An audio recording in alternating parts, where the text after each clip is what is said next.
Hello everybody, it's a writer here and welcome to today's Redstone series. And you heard that right, I am doing a Redstone series this time, and if you can tell, I'm over in Java Edition for this series, and the reason for that is going to become clear in just a second, and that is because we are going to be building a Redstone computer in Minecraft. This will be a fully functional 8-bit computer in the game of Minecraft.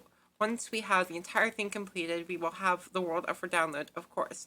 And the reason that I am choosing Java Edition for this is Java Edition Redstone is significantly more reliable than Bedrock Redstone. And of course, we want to have as much consistency as possible when doing these things.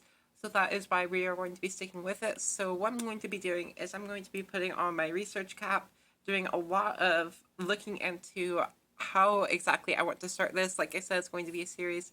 So this will span over many, many weeks, potentially even months, in order to get this giant project done. But I want to have you all with me every step of the way. And so I do hope you all enjoy the series. I'm going to do some research and then we'll get into actually building this computer. Alright, so I've determined first up we are going to be building a very, very simple logic circuit. This is going to be an 8-bit adder and subtractor. So what it does is it takes 8 binary bits and allows you to add anywhere between negative 127 and positive 127, with of course an overflow indicator in case that does happen. So I'm going to go ahead and get to building it, and then I will explain the logic for this. I just want to let you all know that this series is definitely going to be very, very logic heavy and very, very comp sci intensive. So if that is not your style, I will have a video at the end of the series that just kind of goes over the computer in general that might be better for you. You could of course check in to see the progress as things go. I might, if I remember, to include timestamps down in the description. But let's go ahead, quit the delaying, and actually build up this first circuit. So I've ran into the first issue that I've been having with these logic gates. So what I am in is I'm in a program called Logicism, and it is a very, very useful program for drawing out circuits with your logic gates. For all of you who are very curious, the gates that we are using in this circuit so far are XOR gates, which basically means it will only turn on if one of the inputs is true. So basically, if both the inputs are off or both the inputs are on, it will not put an output, but only if there's one of the inputs that's on, then it will put an output. And then these gates are shaped like this. These are AND gates. So what we're doing is for every single one, we're checking if we have one of them on, then let's go ahead and output a single bit. If we have both of them on, we're not going to output a single bit there. Instead, we will check if both of them are on and send a carry to the next adding circuit. So what we're checking for here is we of course are looking if one of them is on, and then let's go ahead and turn just one of these on. If that's true, we already have that carryover bit, so we're going to carry over again. If both of them are on, that's going to be false, but this will carry over, adding in another bit there. The thing is addition and subtraction are the exact same thing. So what we're going to have to figure out, and this is what I'm struggling with right now, is how are we going to add in the subtraction to the circuit. What I've read is by putting a bit in here, that will do it, but as you can see, it just does a carrying effect. And if we don't have anything in that first bit slot, then the rest of this isn't going to be affected except for that first number. So I'm going to do some more thinking about this and see if I'm able to come up with something, do some more research into it, see if there's anything that appears there, and see what I can come up with. And with a fair few mods later, we actually have an adding and subtracting circuit completely done.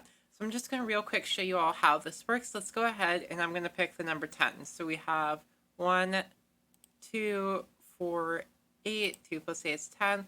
Let's go ahead and add in our subtraction. You can see a lot of things change right there. Let's go ahead and try subtracting 3. So in B, we're going to subtract 1, and we're going to subtract 2, which adds up to 3. And if we look up here, we have 1 plus 2 plus 4, which is 7. So this subtractor circuit is working perfectly. And I've actually gone ahead and built up one of these modules in the Minecraft world. And so this is what one of the modules looks like. It is definitely not compact, but let's go ahead, give it a quick test. So if we turn this on, oh, Maybe it isn't actually complete. Oh, that's just me being a bit of a dummy right there. So we're gonna fix that real quick. If we go ahead and, sorry, my mouse was in a real bad position to do this. We just like do that. That should work. All right. Yep, we have our lamp on over here. We have, for some reason, we have our carry on. Actually, this needs to be inverted. That's why. So we take the inverse of that and the inverse of that. So both of our carries are off. If we go ahead and switch that one on, you will see that our carry does indeed turn on. And if we switch this one off, we will see that this lamp is on. And real quick, I will just make sure to show you that if we do indeed switch this one on, that lamp will be off.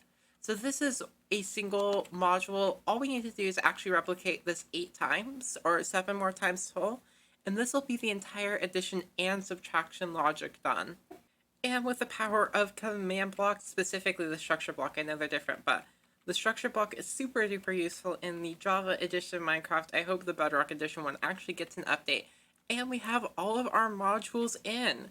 So this actually didn't take terribly long, and we also have a selector area down here. I've condensed it down to 8 bits for the top one, and actually 9 bits for this bottom one. And that is because for this bottom one, we also include a single bit to tell our machine whether we are adding or subtracting. So we can actually simulate what's going to happen. So let's say we had let's do 3 plus 7. So 1, 2, and 4 makes 7, and that should give us 10, which is a 1 in the 2 position and 1 in the 8 position.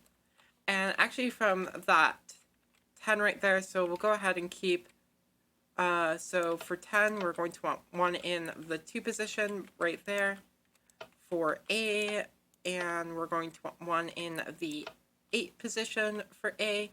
And then if we go ahead, or wait, yeah, 1, 2, 4, 8, perfect. And if we go into subtract mode, and from B, we subtract 1 plus 2, that adds up to 3, so that we get 7. And you can see that right out there, perfect. So we are going to be able to eventually hook this up to a different set of processing, one that will handle memory, which is actually what we're probably going to be getting into next. Alright, now we have the first kind of section, I guess, of our RAM built up. What you'll notice is this is definitely more than 8 bits right here. So what we're going to actually be having is we are going to have 8 bits instruction and 8 bits of actual data. So let's say we want to add 2 numbers together. This would say store like 4, and that would put 4 on the bus. And then it move on to our next set of data, and that next set of data may say add 7, and that will take 4 and 7 and add them together in the bus, and then you'll get the output there. And it could be a store in this place of memory, and it'll go and store in that place of memory, and stuff like that. So that's why we have it separated out like this. And a cool thing about being separated out like this is we could have a whopping 512 kilobytes of memory. I do not think I'm going to do that because that is a lot of blocks, and this world is going to be laggy enough as is, just because of all the redstone components. And for the decoder, I have to place every single block there manually, and I am not sure I am ready to do all 2048 different combinations that this thing can possibly have. So how this kind of works is, what's going to happen is whenever we pull something from our disk, which is going to be somewhere way off in that distance, what will happen is it will go ahead and real quick just send a 1-tick pulse through there, kind of like that, and you'll see this thing gets launched up. What we'll do is then we're able to call stuff from memory, and what will happen is we'll be like, okay, let's call section 1. So it will send the signal down here, and this will be active. So if we go ahead and simulate that right now, you'll see all of these are on, but only this one will be able to actually pass through an input to the other side, and we will take this input up and take it to a decoder into the bus, and then work with our data from there, but that's further down the line. And what will happen is whenever that's done, it will go ahead and trigger the next cycle. And then whenever we close the program, go ahead and activate that one more time, and this will go down. So a major component to our RAM has officially been added in. So what we have is we have two separate distinct lanes of 8 bits each, or 8 bits. And what this lane is right here is this is going to be the one that goes into a decoder to execute a specific set of code, and this is the information that's going to be executed along with it. We're going to work on the decoder in an entirely different episode. In fact, like I said, I don't know if I've mentioned this yet, but this computer is actually going to be completely programmable with its own set of machine language that I will have an entire instruction set for. And I hope to see some really cool things with this. I wouldn't be surprised if there aren't very many cool things that are done with this. But just real quick, want to show you how this thing works. So let's say we wanted to select the number 5. So we have 1 and 4. This will come in via the hard drive. I think actually I'm not sure whether this would be a hard disk or a solid state disk. We'll call it Minecraft disk just for purposes. All right, so there we have 5. And basically what's going to happen, so we have 5, and let's say we wanted to store that in the bus, and storing it in the bus was simply just this bit right here. This is the only bit that needs to be on. So what's going to happen is that will get selected there. We are going to send a small pulse down this, and that's going to fire up those observers, and those observers, I don't think you can quite tell, but they actually do send a quick pulse only on their way up. And they send a quick pulse out here, and that's going to be able to be decoded by the rest of our circuit. Alright, so I guess I'll go over now how the basic decoder for where to access in RAM is going to work. So we have 2 modules here. So this module here represents when we do want a section on, this is what we're going to have. We will have a single torch and of course an iron block above it, and that represents which address of memory this is. So this is memory address 1. And basically what happens is if we do trigger memory address 1, then this will turn on. If we trigger memory address 3, which is 1 plus 2, this will be off. If we just trigger memory address 2, this will remain off. So what we're going to do is I'm going to add in a fair amount of memory, and then I'll get back with you with some more progress, or back to you with some more progress. So as of right now, we have 64 bytes of memory, or 512 bits of memory right here, and our random access modules, since these things are actually readable and writable, they need to be quite big in order to be able to do that. So what we're going to have to eventually do is we are going to mirror this over and then stack modules. If I ever decide to go up that far, maybe I will do an advanced version of this computer, because as of right now, this is 32 sets of instructions, which is probably going to be more than you're going to need for a program that will run on this simple of a computer. So I'll go ahead and show you how this works. So let's go ahead and think of an address. Let's go with address 9. So we'll select 1. We're just going to use redstone blocks for this. 1, 2, 4, 8. If we select that, you can see that these are all off. So 1, 2, 3, 4, 5, 6, 7, 8, 9. Perfect. This is the only memory address that is currently on. So what would happen is we'd have a pulse set through there. The information associated with this address would have already popped up. That would send a tick into here, which would push the observers up, which would send a tick all the way down there. It would do its calculations, start the next cycle, and move on with its day. So basically, this is ideal in all senses.